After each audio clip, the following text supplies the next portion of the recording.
الحمدللہ رب العالمین والصلاة والسلام علی سید الانبیاء والمرسلین اما بعد فاعوذ باللہ من الشیطان الرجیم بسم اللہ الرحمن الرحیم۔ الحمدللہ عز وجل آج ہم انشاءاللہ العزیز سورہ علم نشرح کی ترکیب انشاءاللہ سیکھنے کی کوشش کریں گے۔ اس کے اندر ذکر کی گئی صرفی ابحاث اور نحوی ابحاث پر گفتگو کریں گے۔ آئیے چلتے ہیں سبق کی طرف۔ بسم اللہ الرحمن الرحیم۔ قرآن مجید فرقان حمید میں سورہ علم نشرح کی پہلی آیت مبارکہ جو ذکر کی گئی، علم نشرح لک صدرک،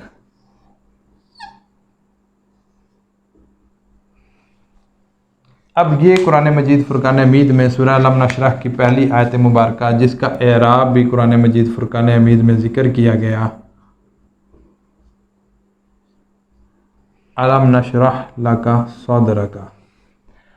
اب سب سے پہلے جب بھی آپ کسی بھی عربی کلام کے بارے میں تحقیق کرنا چاہتے ہیں تو آپ کو اس کے اندر موجود اجزاء کے بارے میں معلوم ہونا بے حد ضروری ہے کہ یہ الگ کلمہ ہے، یہ الگ کلمہ ہے، یہ الگ کلمہ ہے۔ تو جب تک آپ اس کلام کے اجزاء درست طریقے سے نہیں کر پائیں گے تب تک آپ اس کی ترکیب درست انداز سے نہیں کر پائیں گے۔ اب سب سے پہلے کسی بھی، آپ جانتے ہیں کہ صرف کا موضوع صیغے کے اعتبار سے کلمہ ہے، نحو کا موضوع کلمہ اور کلام دونوں ہیں۔ تو جب صرف کے اندر جو ہے صیغے کے اعتبار سے کلمے پر بحث کی جائے گی تو اس کے اندر صرفی بحث کو ذکر کیا جائے گا۔ جب اس کا کوئی نحو سے تعلق ہوگا تو انشاءاللہ العزیز اس کا نحو کے ساتھ تعلق بھی بیان کیا جائے گا تاکہ اس آیت مبارکہ کی ترکیب کو سمجھنا درست ہو جائے، آسان ہو جائے۔ آئیے چلتے ہیں۔ سب سے پہلے اس میں حمزہ کو ذکر کیا گیا، حمزہ۔ اب ہمیں جب اس حمزہ کے اندر ہم نے دیکھا کہ اس کے اندر اسم کی کوئی علامت، فعل کی کوئی علامت، حرف کی کوئی علامت پائی جا رہی ہے، تو جب کسی بھی کلمے کی پہچان کے لیے آپ کو ان تینوں علامات کا یاد ہونا بے حد ضروری ہے۔ اب جب ہم نے یہ دیکھا کہ اس کے اندر اسم کی علامات میں سے کوئی علامت نہیں پائی جا رہی، فعل کی کوئی علامت ہمیں اس کے اندر سے نہ ملی، تو اسم اور فعل کی علامت کا نہ پایا جانا اس بات کی دلیل ہے کہ یہ حرف ہے۔ حمزہ کو حرف استفہام بھی کہا جاتا ہے، حرف استفہام۔ پھر اس کے بعد ہم اگلے کلمے کی طرف بڑھے تو ہمیں اس کے اندر اسم کی علامات دیکھی تو کوئی علامت نہ ملی۔ پھر ہم نے اس میں یہ دیکھا کہ اس کے اندر فعل کی کوئی علامت پائی جائے، تو جب ہم نے اس کے اندر دیکھا تو ہمیں لفظ لم جو ہے وہ نظر آیا، تو لم جو ہے یہ اس کا داخل ہونا یہ فعل کی علامت ہے، کیونکہ فعل مضارع پر ہی جو ہے یہ لم داخل ہوتا ہے۔ تو جب لم جو ہے یہ داخل ہوا تو ہمیں یہ بات واضح ہو گئی کہ یہ فعل ہے۔ اب فعل کے اندر جب ہم گئے تو پھر ہمیں یہ بات جاننا ضروری ہے کہ فعل کون سا ہے، ماضی ہے، مضارع ہے، امر ہے، نہیں ہے۔ جب یہ بات جانیں گے پھر یہ بات جاننا ضروری ہے کہ صیغہ کون سا ہے، پھر یہ ضروری ہے کہ اس کے حروف اصلیہ کیا ہیں، یہ پھر اس کے بعد یہ ضروری ہے کہ یہ ہفت اقسام میں سے کیا ہے، شش اقسام میں سے کیا ہے اور کس باب سے ہے۔ آئیے انشاءاللہ یہ بھی دیکھتے ہیں۔ نشرح، اب جب ہم نے لم کی وجہ سے یہ پہچان لیا کہ یہ مضارع پر داخل ہے تو اس کا مطلب یہ ہے کہ مضارع کی ایک قسم میں سے ہے۔ پھر جب یہ صیغے کے بارے میں پہچان کی طرف چلے تو ہمیں مضارع کی علامات کا پتہ ہے کہ اس کے شروع میں حروف عطینہ میں سے کسی حرف کو بڑھا دیا جاتا ہے، تو ہمیں اس کے اندر سے نون جو ہے یہ ملا کہ نون حروف عطینہ میں سے ہے۔ تو ہمیں یہ پتہ چلا کہ نون جو ہے یہ صیغہ جمع متکلم کے آغاز میں آتا ہے، تو یہ بات معلوم ہو گئی کہ یہ صیغہ جو ہے جمع متکلم کا ہے۔ پھر اس کے بعد آگے چلے تو یہ بات پتہ چل گئی کہ یہ نفی جہد بلم ہے۔ اب یہ تو ہمیں پتہ چل گیا۔ پھر آگے چلے تو اس کے حروف اصلیہ میں دیکھا ہم نے، اس کے حروف اصلیہ جو ہیں یہ کون سے ہیں، شین، را، ہا حروف اصلیہ میں سے ہیں۔ تو اس کا مطلب یہ ہے کہ شین، را، ہا میں سے ہم نے یہ دیکھنا ہے کہ یہ ثلاثی مجرد میں سے ہے یا ثلاثی مزید فی میں سے ہے۔ تو مزید فی کی کوئی بھی علامت، اس میں کوئی بھی وزن نہیں پایا جا رہا، کیونکہ مزید فی کے وزن قیاسی ہیں، ان میں سے کوئی بھی وزن نہیں ہے۔ اس کا مطلب یہ ہے کہ یہ مجرد ہے۔ ہمیں یہ پتہ چل گیا کہ یہ ثلاثی مجرد ہے۔ پھر اس کے بعد ہفت اقسام کی طرف چلے تو ہم نے یہ دیکھا کہ آیا اس کے اندر حمزہ ہے، آیا اس کے اندر حروف علت میں سے کوئی حرف ہے، آیا اس کے اندر ایک جنس کے 2 حروف ہیں، تو ہمیں ان تینوں قسموں میں سے کوئی بھی حرف اس کے اندر نہ ملا، تو اس کا مطلب یہ ہوا کہ یہ صحیح ہے۔ پھر صحیح کے بعد ہم نے اس کا باب تلاش کرنا ہے، اس کا باب کون سا ہے۔ تو جب باب تک پہنچے تو ہم نے اس کو اصل وزن پر لے گئے مضارع کے، تو اصل میں یہ تھا نشرحو، نشرحو نفتحو کے وزن پہ آ گیا، تو ہمیں یہ پتہ چل گیا کہ یہ باب فتحہ سے ہے، کیونکہ نفتحو کے وزن پہ ہے۔ اور دوسری علامت اکثر طور پہ جو بیان کی جاتی ہے کہ جس کے لام کلمہ میں حروف حلقی میں سے کوئی حرف واقع ہو تو وہ اکثر اوقات جو ہے باب فتحہ سے ذکر کیا جاتا ہے۔ یہ تو تھی صرفی بحث۔ پھر نحوی اعتبار سے جب ہم چلے تو ہمیں یہ بات دیکھنے کو ملی کہ یہ فعل ہے، تو فعل جو ہے یہ فاعل کے بغیر نہیں پایا جاتا، اس کے لیے فاعل کا ہونا بے حد ضروری ہے، کیونکہ فعل کام ہے اور کام کو کرنے والا فاعل ہوتا ہے، کوئی ذات ہوتی ہے جو اس کام کو سر انجام دیتی ہے۔ تو پھر جب ہم نے کلام کے اندر دیکھا کہ اس کا کوئی فاعل ہمیں ملے، تو اس کے اندر کوئی بھی مرفوعات ذکر نہیں کیے گئے، تو ہم نے پھر اس کے فاعل کو تلاش کرنا شروع کیا، کیونکہ فاعل جو ہے یہ مرفوع ہوتا ہے۔ تو پھر جب ہم صیغہ جمع متکلم تک پہنچے تو ہمیں یہ بات پتہ چلی کہ اس کے اندر جو ضمیر ہے یہ اس کا فاعل ہے۔ اب ضمیر جو ہے واجب الاستتار بھی ہوتی ہے، جائز الاستتار بھی ہوتی ہے۔ پھر اس کی طرف چلے تو ہمیں پتہ چلا کہ جمع متکلم کے اندر جو ضمیر ہے یہ واجب الاستتار ہے۔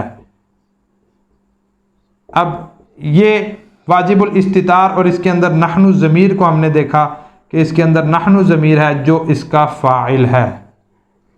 فعل کے اندر سے ہی فاعل مل گیا، پھر ہمیں اگلے کلام کی طرف بڑھے کہ آگے کیا ذکر۔ پھر اسی طرح ہم نے اسم، فعل اور حرف کی علامات کو دیکھتے جانا ہے۔ اب جب ہم نے اس میں دیکھا تو اس میں بھی ہمیں پتہ چلا کہ اس کے اندر بھی 2 حروف کا مجموعہ ہے۔ تو جب ہم نے یہ دیکھا کہ کون کون سے 2 حروف ہیں تو ہمیں پتہ چلا کہ اس کے شروع میں لام ہے۔ لام کون سا ہے؟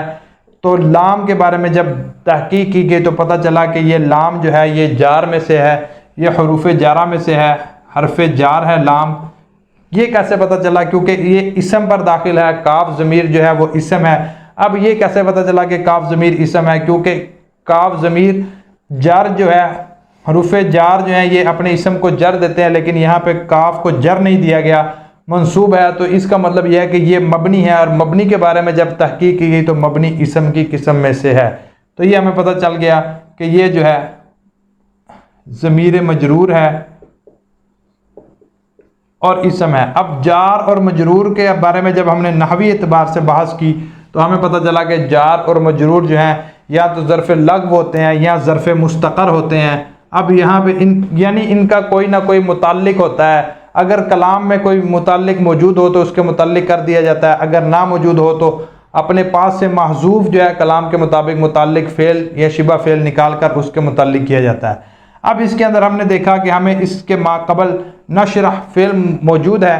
اب متعلق کرنے کے لیے یہ بات بھی ضروری ہے کہ آپ اس کے قریب ترین فعل کی طرف متعلق کر کے دیکھیں، اگر تو معنی درست ہو تو اسی کے متعلق کر دیجئے، اگر معنی درست نہ ہو تو پھر آپ اس کو اس سے بعید والے کے متعلق کر لیں، پھر اس سے بعید والے کے متعلق کر لیں، جہاں پہ معنی درست ہو اس کو اس کا متعلق بنا دیں۔ اب یہاں پہ ہم نے جب اس کو نحن نشرح فعل کے متعلق کیا تو ہمیں معنی درست ملا، تو ہم نے اس کو نشرح کے متعلق کر دیا۔ پھر اس کے بعد اگلے کلام کی طرف چلے تو صدرکا۔ اب یہاں پہ بھی ہم نے یہ دیکھا کہ یہ ظاہری بات ہے 3 حروف سے زیادہ ہے، 4 سے زیادہ۔ اب اس کے اندر بھی جب ہم نے دیکھا کہ یہ صدرکا، کاف کے بارے میں ہم پہلے ہی جان چکے کہ کاف جو ہے وہ ضمیر ہے، پیچھے گزر چکا ہے اس کا ذکر۔ اب کاف جب ضمیر ہے تو جب ہم نے اس کے بارے میں جان لیا کہ یہ ضمیر ہے تو پھر اس کا مطلب یہ ہے کہ پیچھے والے کے ساتھ اس کا کوئی تعلق ہے۔ صدرہ، اب صدرہ جو ہے اس کو صدرن، صدرن، صدرن یا یہاں پہ صدرہ ہے تو صدرن کیوں نہیں پڑھا گیا؟ جب ہم نے یہ دیکھا کہ صدرہ اس کے اوپر تنوین نہیں ہے تو پھر معنی تنوین دیکھا گیا، تو مضاف جو ہے اس پہ تنوین نہیں آتی، یہ معنی تنوین ہے، تو مضاف کا پایا جانا اسم کی علامت بھی ہے اور مضاف الیہ بھی اسم کی علامت ہے۔